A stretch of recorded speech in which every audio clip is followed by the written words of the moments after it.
Wagwan, everybody. Welcome to the Dis Affamie History podcast, where we'll be speaking about history and as well family history and how history relates in terms of Caribbean people for the present as well as in the past, and how in the past, what that does and brings forth for what we are going through at present and what we can learn from our history, from our family, and take that moving forward. So I do hope you enjoy the podcast. And if you like it, please ensure to subscribe, like, and review. Thank you.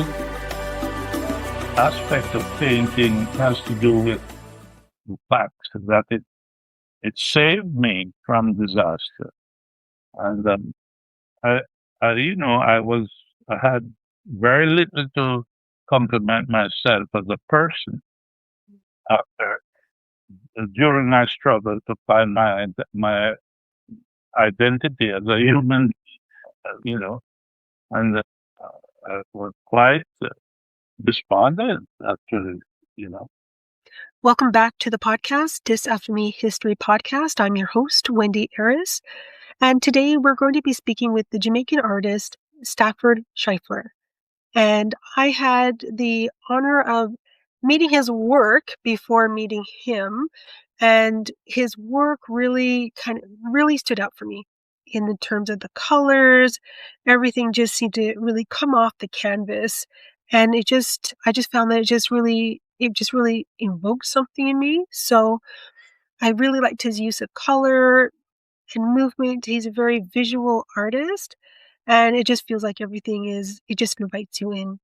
So Stafford Schliefer is considered to be a self-taught Jamaican artist born in Kingston who has been painting professionally since his late 20s. For him, painting has always been as natural as breathing. It's his way of making sense of the world and expressing forces both seen and unseen in society. Over his decades-long career, Schliefer's work has been shown locally and internationally, and has participated consistently in major exhibitions like the annual national and biannual exhibition at the National Gallery of Jamaica. His paintings range across styles and themes, melding figuration with abstract expressions and a vibrant color palette to explore cultural traditions, socio-political realities, everyday life, and identity in Jamaica and the wider Caribbean. This episode, we'll talk with Mr. Stafford Schliefer about his artistic journey, the influences that have shaped his work, and how his powerful visual language has helped record and reimagine Jamaican experience for audiences around the world. So let's have a listen. Thank you so much, Stafford Schliefer, for coming on to the podcast, Dis Affamie History, to be able to talk about your artwork. Because I happened to see when I was visiting in Jamaica just this past July, that I was able to see your artwork, and I thought this would be a really great conversation to be had and to explore your work as well. So before we start, can I just have you just do a brief introduction of yourself? I'm a late starter, relatively, as an artist in the activity of painting in Jamaica. I started after being employed in several places, governmental places mostly, and I started at the age of about 30, in my 30s, 39 or something like that. It was rather late. I never went to art school, actually. I always had an interest in art and did it, helter-skelter, sort of, just to satisfy my own interests. And finally, I realized that I had been getting recognition for my work, exhibited on the streets in the tourist sector in Montego Bay, where the tourists flourish. And from then on, I got increasingly stimulated by the results and developed an interest in taking it on professionally. And I met other colleagues who had the same interest. We formed a little group of about 4 artists, and we started on the sidewalk, painting and selling on the sidewalk in the tourist sector, and gradually improved, confidence increased, and developed gradually into the area of going and being accepted into galleries and exhibiting more widely in galleries and moving the National Gallery, the All Island exhibition, a big exhibition, biggest exhibition we had in Jamaica. And from then on, confidence grew, and I gradually demonstrated some competence, increased competence, and became increasingly accepted by the art buying public. And so here I am, still surviving, gratefully. That's wonderful. And, I know you said you started later in life, but how would you describe, I guess, your artistic style to someone seeing your work for the first time? I think it's part of it is my passion for activity. I was an athlete at school, and I don't know if that has anything much to do with it, but I suspect it has. And I just developed an interest in action, and it transmitted to my painting. And the most of my unknown, it has been said that I'm known an action painter, a movement painter. And so that stuck with me. I'm still doing it and I enjoy it. I like movement. That's the theme of my activity as a painter. So would you say, would have been any other Jamaican or international artists that kind of have influenced your work? At the earliest stages, when I had a sojourn in Arizona, and Paladin, who was a very well-known painter in that region in America, Southwest Arizona, and he was very generous, unselfish, and became a good friend. And we would sit and watch each other paint and that sort of thing. He was very, very unselfish, well known. It surprised me. I didn't expect him to be so generous as a well known, much more well known than I was just visiting, really. And Dave accepted me and had me in his studio, and we were sharing friendship that way. It was I'll never forget him. I think he was half Indian, Cherokee, and his name was, his Indian name was Teslahe, which meant little turkey at the mountain or something like that. Oh, very interesting. Now, I know you said a lot of your painting is by movement, but you do capture a lot of the Jamaican landscape, the people, and the rhythms. They feature really heavily in your pieces. What does painting Jamaica mean to you personally? Painting in Jamaica, Yeah, for you. especially at the beginning of my career, I still do have the conviction that Jamaicans don't really, relatively, don't appreciate art very much. We're inclined to be a little bit slow in determining the real aesthetic of fine art. We tend to still stay in the dimension of street art, painting market people, sort of thing, which stresses me, but that's how it has been, and we're breaking out of it. I think slowly. The art school is still contributing very well to the development of art. That is the standard of art in Jamaica, fortunately. And so, do you see your work as a kind of, visual storytelling or preservation of culture? Yes, I think that's very important in my activity as a painter. I'm very interested in promoting the our cultural activity shamelessly, because I say shamelessly because I've met Jamaicans who think the cane cutting, for example, the cane cutting industry is painful. It's unfortunate that we had slavery involved in it, but at the same time, it's very much a part, in my opinion, it's very much a part of our cultural activity. A lot of productivity ensued from the sugarcane industry. Nothing came now. But the only thing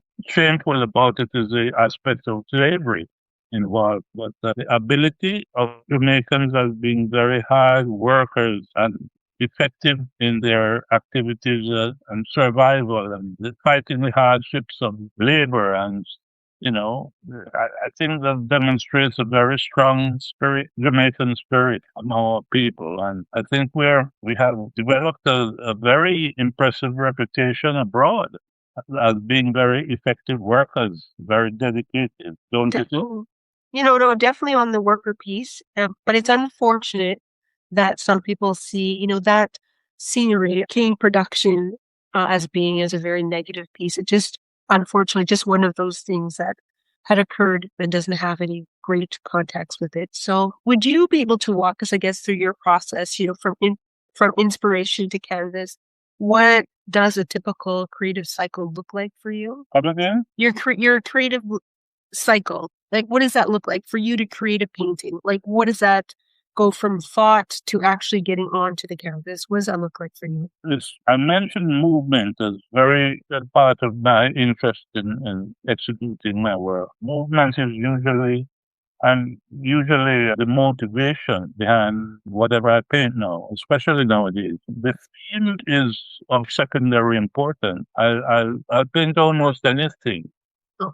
Actually, maybe I'm not sure if this is worth mentioning, but I find it an interesting indicative of or indication of how misunderstood I can be. I had a painting, abstract painting, which had a sexual connotation, and a very prominent president of an American college came out, was introduced to me and wanted to see my work. I took him to the studio and he saw this painting, which was called Phallic and Mammary Symbols in Procreation.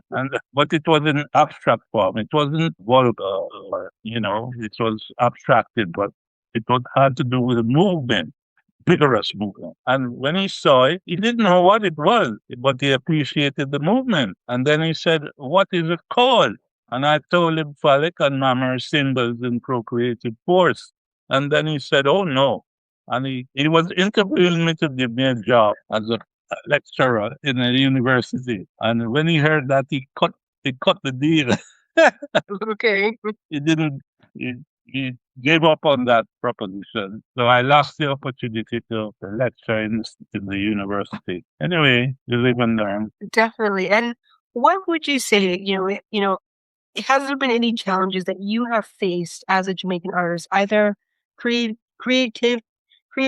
or within the broader art? I'm not sure I heard that. Like, what challenges have you faced? Like, was there any challenges for you to get your work out there when you first started, getting into galleries or presenting or being able to sell your work?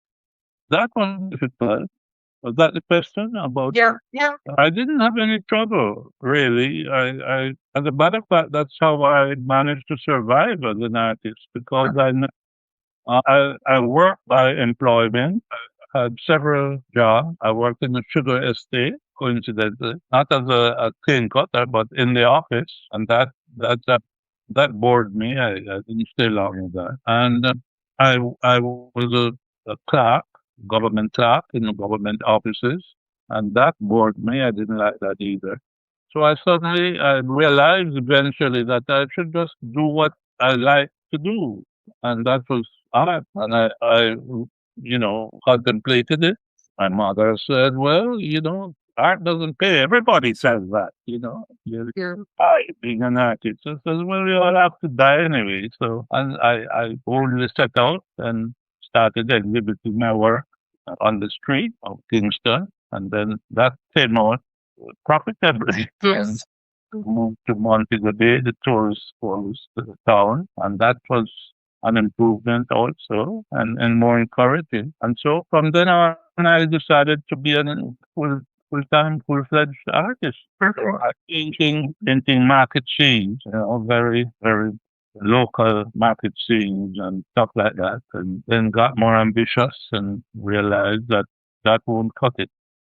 But serious painter. So I moved into painting themes that were more sociological and developed and reputation as I think my reputation grew in that respect and I found myself being more accepted as a serious painter, fortunately. And so, what feedback have you received or stories that you've heard from viewers that have stayed with you over the years? Like, what did they have said about your work? What did I What has been the feedback that you've heard about your work? What other people have said about what your work has inspired or What has invoked whatever emotion that they may have gone through to after seeing your work? Very good question. As a matter of fact, I think that's possibly the strongest motivation I received in my performance as an artist, in getting the response I have received verbally and critically in published reception. And I really think that's the strongest motivation I've had in my career to continue as an artist. Really gave me the confidence and this durability to insist on being an artist.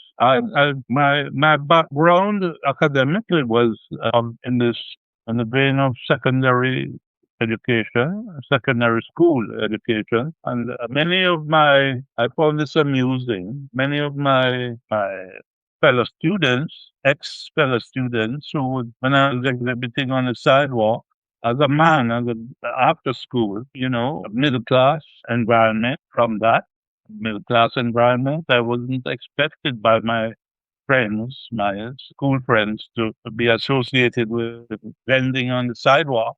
And so they would drive past as executives and doctors and so forth, and they would glance at me and keep driving. I presume they weren't a bit embarrassed, and I understand that.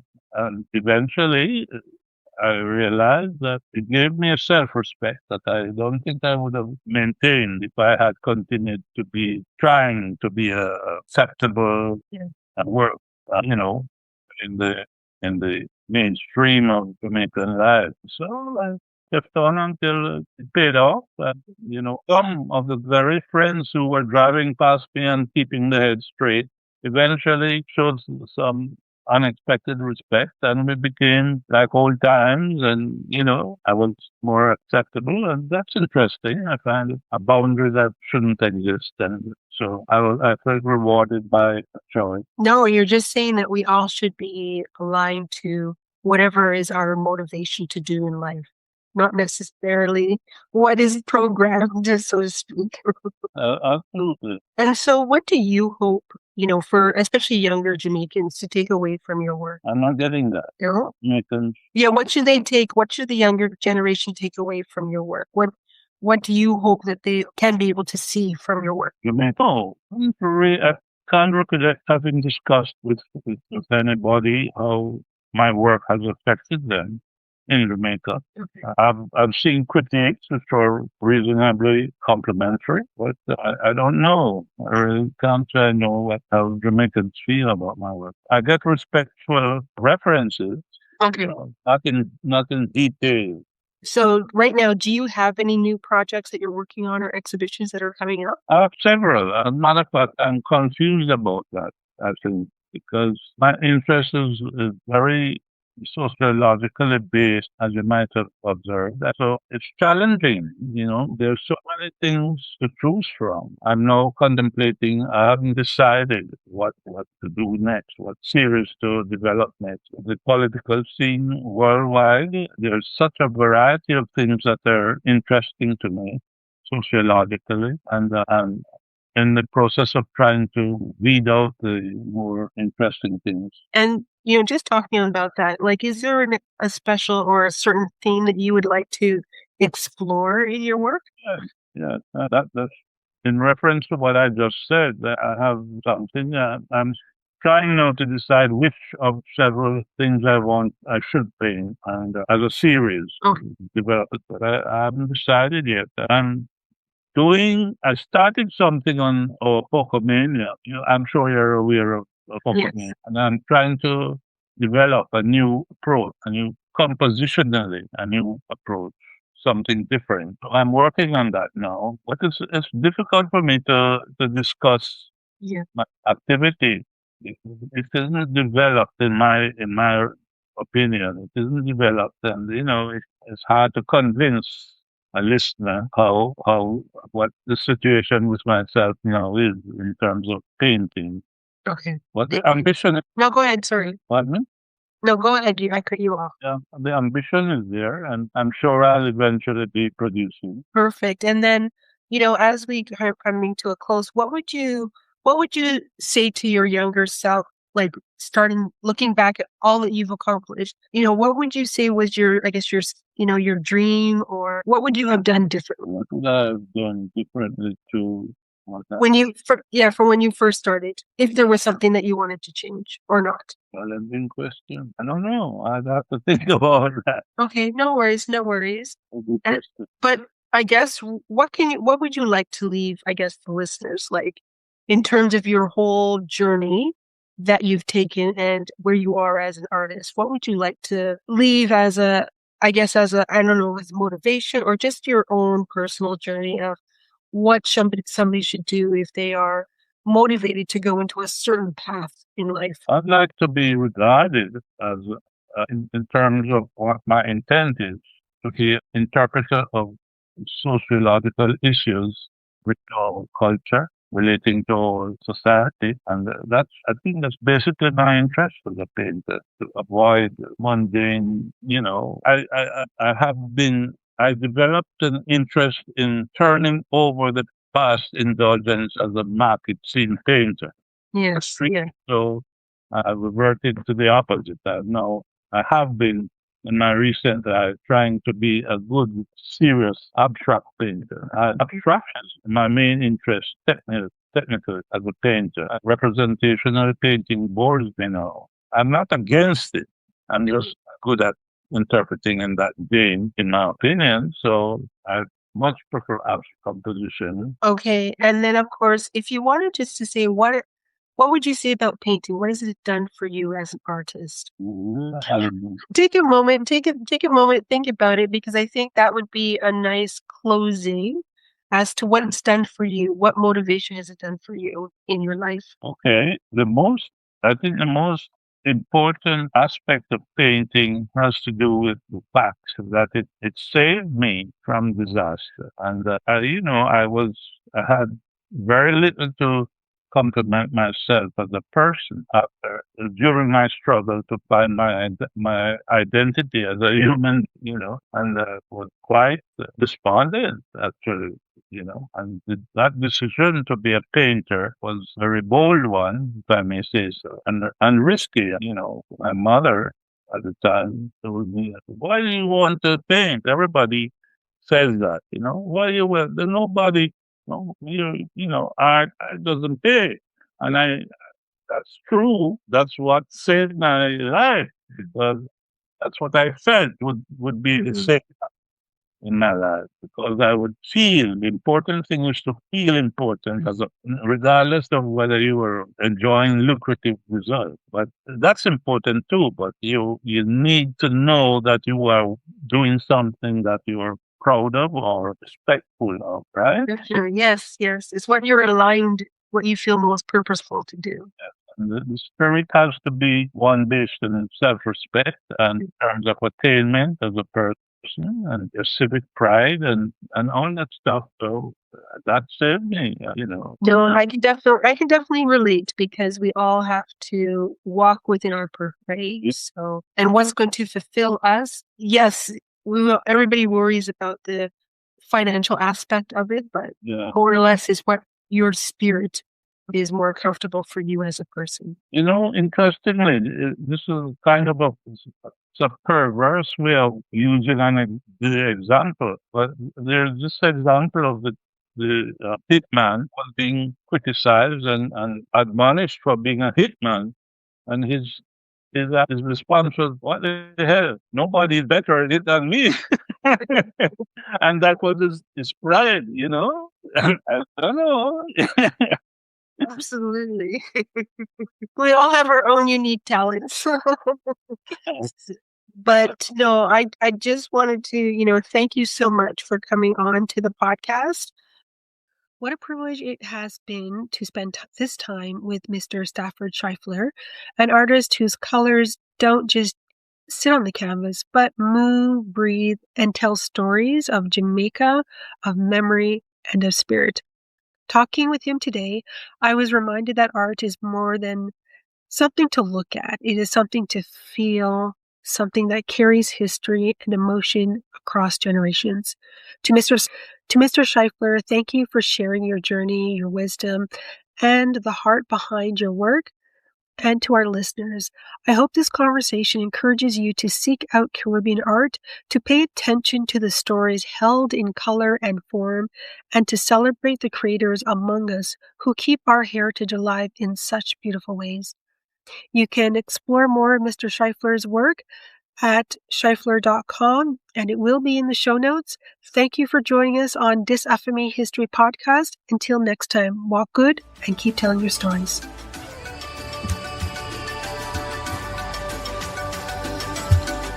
Hoped you enjoyed this episode, and if you did, please make sure to like, follow, subscribe, and write a review for the episode wherever you listen to your podcast. Thank you.